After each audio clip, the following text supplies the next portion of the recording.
Assalamualaikum warahmatullahi wabarakatuh. Selamat sore ya atau selamat siang ya buat teman-teman semuanya, khususnya yang selalu menantikan video terbaru, updatean terbaru dari channel Solusi.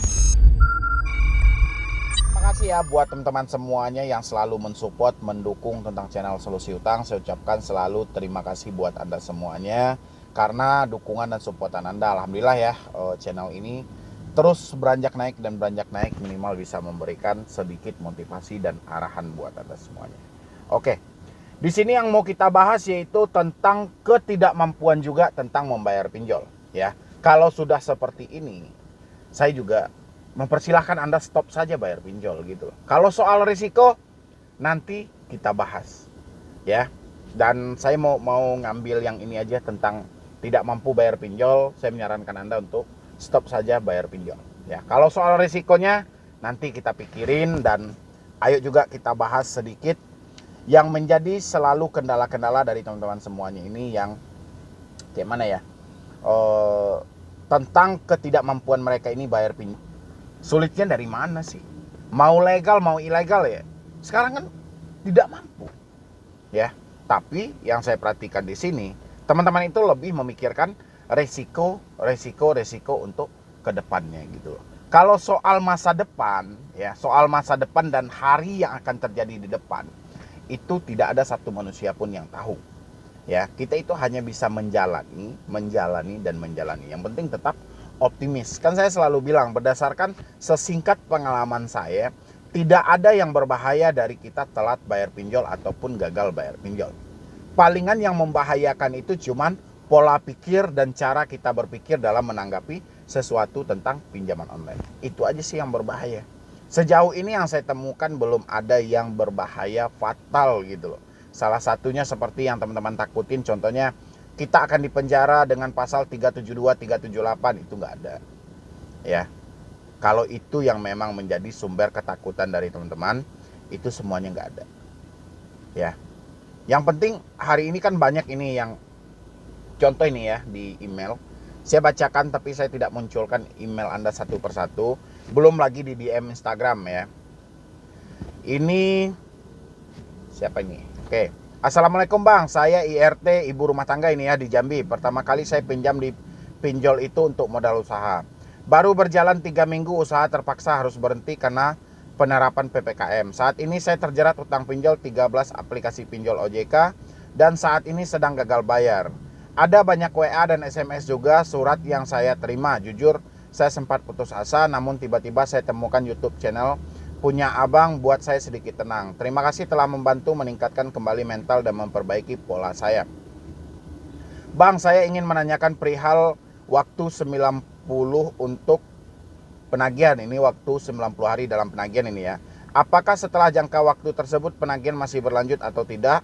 Lalu dengan saya tidak merespon dan mengangkat telepon serta SMS dan WA akan berdampak buruk nantinya. Terima kasih banyak Bang. Semoga Abang dan tim selalu diberikan kesehatan dan keberkahan. Oke. Tentang pembentukan AFPI ya, selaku pemegang kendali dari P2P Lending yang ada di Indonesia. Memang waktu itu sempat dibuming-bumingkan tentang wajib menagih 90 hari. Bahkan dulu banyak juga para YouTuber merilis tentang video itu, bahwa beranggapan pinjol akan gugur setelah lahirnya P2P Lending ya.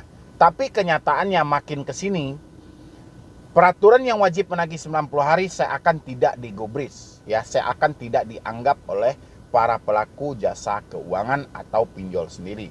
Sehingga kita tidak bisa berpatok dengan wajib menagih 90 hari itu adalah suatu akhir dari misalnya kayak apa ya, kita gagal bayar hari ini, setelah 91 hari ada satu jaminan bahwa mereka tidak menagih lagi. Itu tidak bisa. Kalau Anda tidak mengangkat telepon, SMS, merespon WA, itu nggak ada masalah. Kan saya selalu bilang, yang penting hari ini telat bayar. Di atas Anda sudah menyampaikan bahwa Anda baru meminjam 3 minggu yang lalu untuk modal usaha. Dan saya yakin di 3 minggu itu Anda nggak mungkin bisa menjebol 13. Ya, palingan Anda bisa menjebol sebanyak 5 ataupun 6 aplikasi yang Anda putarkan untuk modal usaha. Dan sisanya itu hanyalah untuk gali lubang dan tutup lubang untuk menutupi lubang awal yang telah Anda gali. Biasanya seperti itu.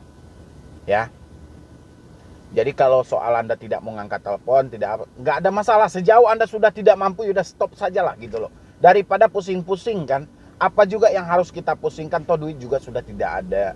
Uang sudah tidak ada. Tujuan utama DC menagih itu adalah uang kita. Sementara hari ini uang itulah yang jauh dari diri kita. Kayak mana kita harus tetap melakukan pembayaran, sementara tujuan mereka adalah uang kita, dan uang itulah yang jauh dari diri kita. Ya, daripada teman-teman semuanya capek-capek mikirin si resiko yang begana, yang begini, mendingan lupakan dan abaikan saja gitu loh. Ya, tinggal teman-teman itu pulihkan mental Anda semuanya. Habis itu berusahalah kembali pelan-pelan tutupi hutang Anda satu persatu. Ya, saya lebih mendukung hal seperti itu daripada Anda sibuk memikirkan resiko yang jelas-jelas itu tidak masuk di akal gitu loh. Ya. Dan yang Anda tanyakan dan yang Anda takutkan itu tidak masuk dalam kategori yang saya temukan selama ini saya berada di YouTube. Ya, makanya saya bilangin sama teman-teman, kalau sudah tidak mampu ya sudah stop aja gitu loh. Ya, kan nggak ada yang salah, kan juga uang tidak ada gitu loh. Tujuan mereka kan uang dari kita. Ya. Itu salah satunya. Dan ini lagi, ini ada juga, Assalamualaikum, saya terus Bang Medi, amin ya rabbal alamin. Terima kasih Bang Medi semua konten-konten Abang yang memotivasi orang. Termasuk saya sendiri. Berikut lampiran cara penagihan APK Adapundi.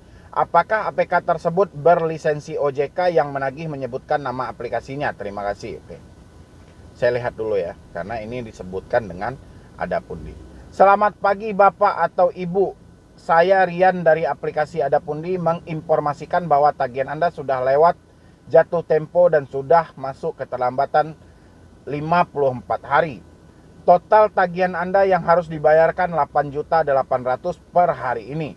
Sedangkan denda tagihan Anda akan tetap berjalan setiap hari selama Anda belum melakukan pembayaran. Jika Anda bertekad baik untuk membayar, silakan respon dan konfirmasi waktu pembayaran Anda, karena kami setiap hari akan membuat laporan terkait data Anda. Jangan sampai kami membuat laporan sepihak karena tidak adanya respon dari Anda.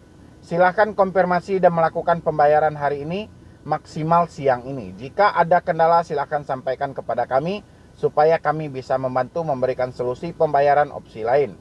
Silahkan konfirmasi secepatnya sebelum kami memberikan data Anda ke pihak lapangan. Terima kasih. Ya. Kalau hal seperti ini hal-hal yang sudah lumrah, ya, yang sudah memang ya seperti inilah seharusnya debt collector gitu loh, dalam menagih, ya, bukan mengarahkan dengan caci maki. Cuman kendalanya hari ini dari si debiturnya adalah hutang yang 8.800.000, dia nggak ada duit hari ini, ya, otomatis dia nggak akan mampu. Sementara si DC bertanya, apakah data Anda sebelum data Anda kami berikan ke pihak lapangan? Ya terserah. Mau diberikan ke pihak lapangan, mau diberikan ke pihak di dalam ruangan, terserah gitu loh. Juga duit nggak ada. Ya makanya semua ini kembali ke tingkat kemampuan si debiturnya.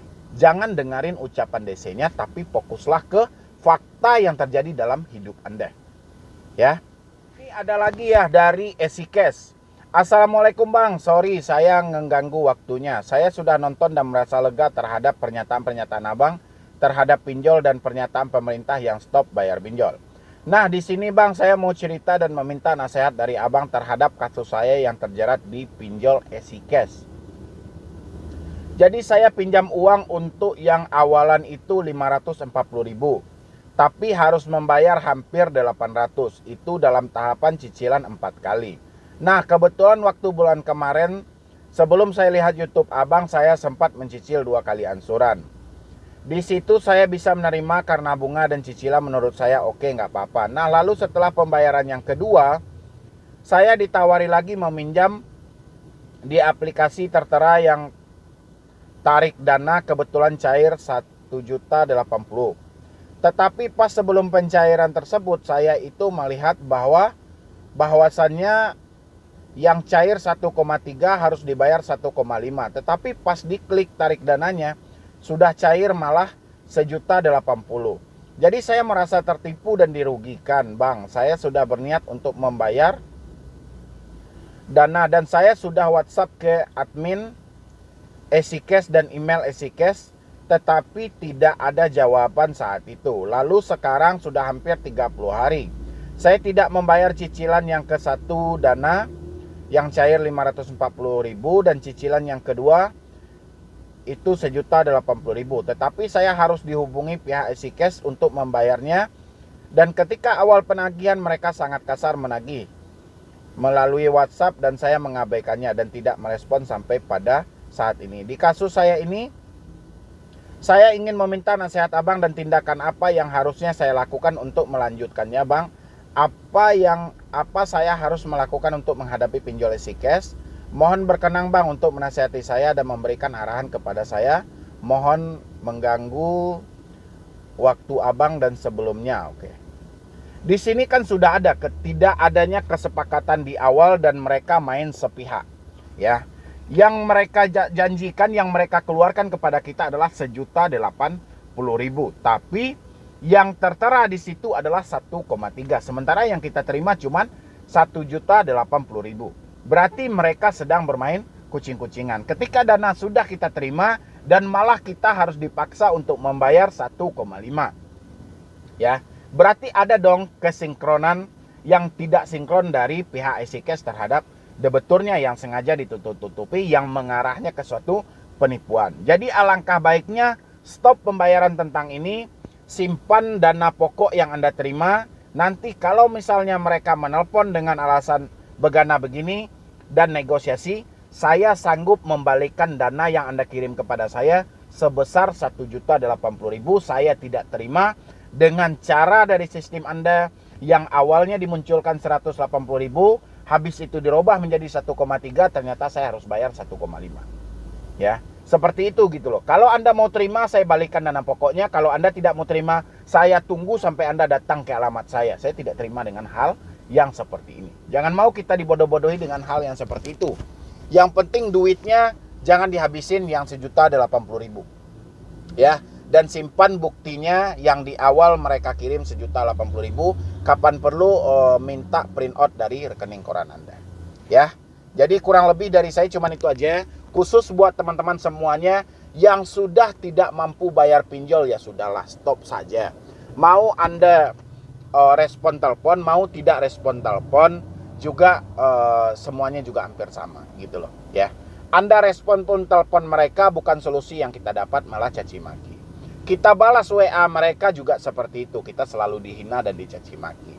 Jadi mendingan pelan-pelan Anda berusaha aja kumpulkan uangnya sedikit demi sedikit. Mudah-mudahan ini bisa terkumpul.